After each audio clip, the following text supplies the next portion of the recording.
خلاصه ما بچه‌ها هم وقتی وارد خانه شدیم بیشتر محو تماشای آن شدیم. کف زمین از سرامیک ساخته شده بود و سالن بزرگی داشت که انتهای آن به دو پلکان مجزای هلالی مانند به طبقه بالایی متصل میشد. به قول فریبا خانم اینجور طبقه ها را نیمپلوید میگویند. بله داشتم میگفتم طبقه بالا 4 اتاق با سرویس بهداشتی یعنی حمام و دستشویی جداگانه داشت. در طبقه پایین یا همان طبقه همکف 4 اتاق مجزا به اضافه سرویس بهداشتی و یک آشپزخانه که در نداشت در گوشه از سالن خودنمایی میکرد. به قول آقا فرشید آشپزخانه اوپنه. در کل خانه زیبایی بود، یا بهتره بگویم هنوزم هست. آن روز تمام خانه را آنها به ما نشان دادند و همه جا را که اشیاهای مدرن و مجسمه‌های زینتی وجود داشت برایمان توضیح دادند که این اثر تاریخی مربوط به چه دوره یا فلان شخص آن را ساخته و غیره. به نظر من اونجا بیشتر به موزه شبیه بود که پر از اشیاء قیمتی و با ارزش بود و ما نباید به آنها دست می‌زدیم، یا اگر خواستیم آنها را لمس کنیم باید شرط احتیاط را رعایت می‌کردیم. آن روز ما خیلی هیجان زده شده بودیم. برای اولین بار بود که به همچین جایی قدم می‌گذاشتیم. همان روز فریبا خانم به ما اجازه داد که هر کدام ما اتاقی جداگانه داشته باشیم و انتخابش هم با خودمان بود. بهتر از این دیگه چه می‌خواستیم؟ همانطور که گفتم این خانه انقدر بزرگ بود که اتاقهای زیادی داشت، از جمله اتاق کار، اتاق کتابخانه، اتاقی که پر از وسایل ورزشی و غیره بود.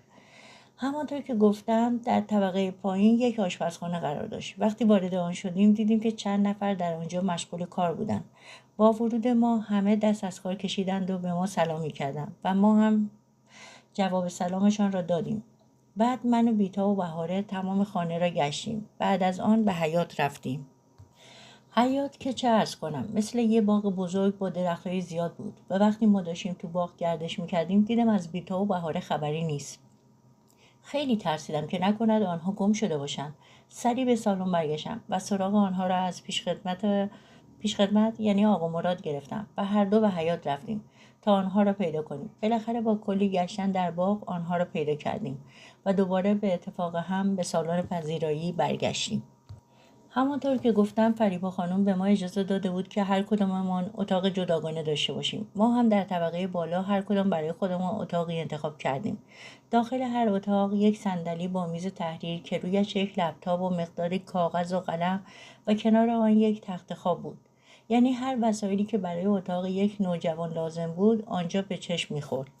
خلاصه در آن خانه بزرگ، البته به قول خودشان عمارت نه خانه، به غیر از فریبا خانم و آقا فرشید 3 نفر پیشخدمت مرد و 2 پیشخدمت زن و همچنین 2 آشپز، یکی زن و یکی مرد در آن عمارت زندگی می‌کردند. ناگفته نماند البته به قول خودشان این 2 آشپز آن هم در مورد پخت و پز گهگداری که چه عرض کنم زیاد با هم جر و بحث می‌کردند و در آخر با هم به تفاهم آن هم بالاجبار می‌رسیدند. ولی از حق نگذریم غذاهای خوشمزه‌ای درست می‌کردند که ما بچه‌ها تا آن موقع نخورده بودیم.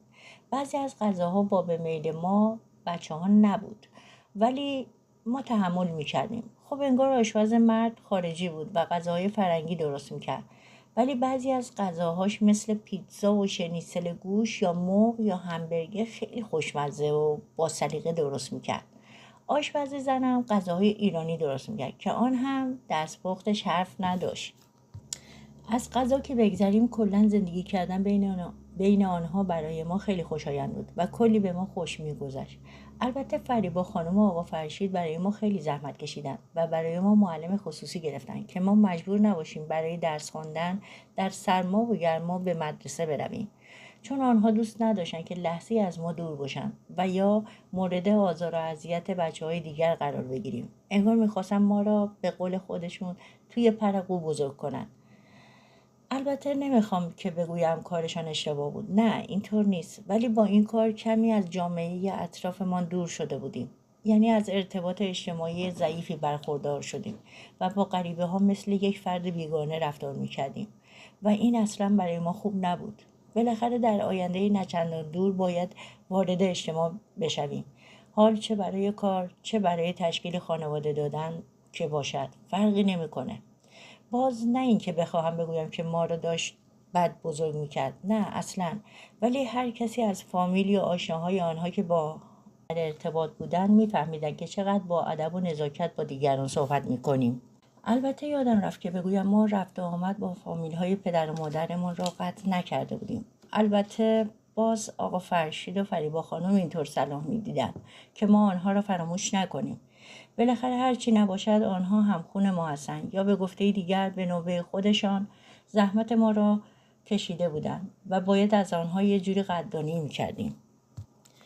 آن موقع‌ها که تازه به فرزندخواندگی فریبا خانم و آقا فرشید در آمده بودیم، برای ما خیلی سخت بود که آنها را مادر و پدر خطاب کنیم. البته ناگفته نماند که آنها هم به ما حق می‌دادند و به ما می‌گفتند اجباری تو این کار نیست. شما هر موقع که خواستید میتونید ما رو پدر و مادر صدا کنید. خب ما خیلی دوست داریم ولی مجبورتون نمی‌کنیم. ما هم با خوشحالی منتظر آن روز میمونیم. مشکلی نیست. ما هم که خیالمون از این بابت راحت میشد میرفتیم که به کارهای روزانمون برسیم، مثل بازی کردن در حیاط یا رسیدگی به تکالیف درسی ما. یک روز که من و خواهرام داشتیم با آنها تو بازی میکردیم، متوجه نشدم که چطور شد که من آقا فرشید را پدر صدا کردم و خواهرهایم هم فریبا خانم را مادر صدا کردیم. در همان موقع بود که فریبا خانم و آقا فرشید با تعجب به یکدیگر نگاه کردند و همگی شروع کردیم به خندیدن و بعد آنها یکی یکی ما را به نوبت بغل کردند و بوسیدند. البته ما هم کمی متعجب از رفتار خودمان و آنها شدیم و با خجالت به آنها گفتیم ای بابا چرا اینقدر سخت میگیری؟ ما رو صفر بغل میکنید. نفسمون بند اومد. آنها که متوجه رفتار خود شده بودند بلافاصله از ما عذرخواهی کردند و باز هم با تعجب به ما نگاه میکردند. انگار بعید به نظر میرسید که ما آنها را به آن زودی به عنوان پدر و مادر خودمان قبولشون کنیم. خب اگر راستش را بخواهید برای خود ما هم جای تعجب بود، ولی فکر میکنم آنها هم به خاطر اخلاق خوب و صمیمیت آن دو بود که ما آنها را دوست داشتیم. این گونه صداشون کردیم. چون هیچ وقت ندیده بودیم که پدر و مادر خودمون حتی برای یک بار هم که شده باشه با ما بچه‌ها بازی یا حتی بهتره بگویم وقت گذرانی کرده باشن. آنها هیچ وقت نداشتن و سخت کار میکردن تا زندگی خوبی رو برای ما رقم بزنن، ولی نتوانستن. با اینکه خیلی تلاش کردن. بگذاریم. بله، داشتم میگفتم آن دو، یعنی فریبا خانم و آقا فرشید، وقتی همچین رفتاری را از ما دیدن شوکه شدند و در حالی که اشک در گوشه چشمشان حلقه زده بود زود سر خود را برگرداندند که ما متوجه آنها نشویم. ولی خب معلوم بود که چقدر از این بابت خوشحال شده بودند. البته ما هم خوشحال شدیم.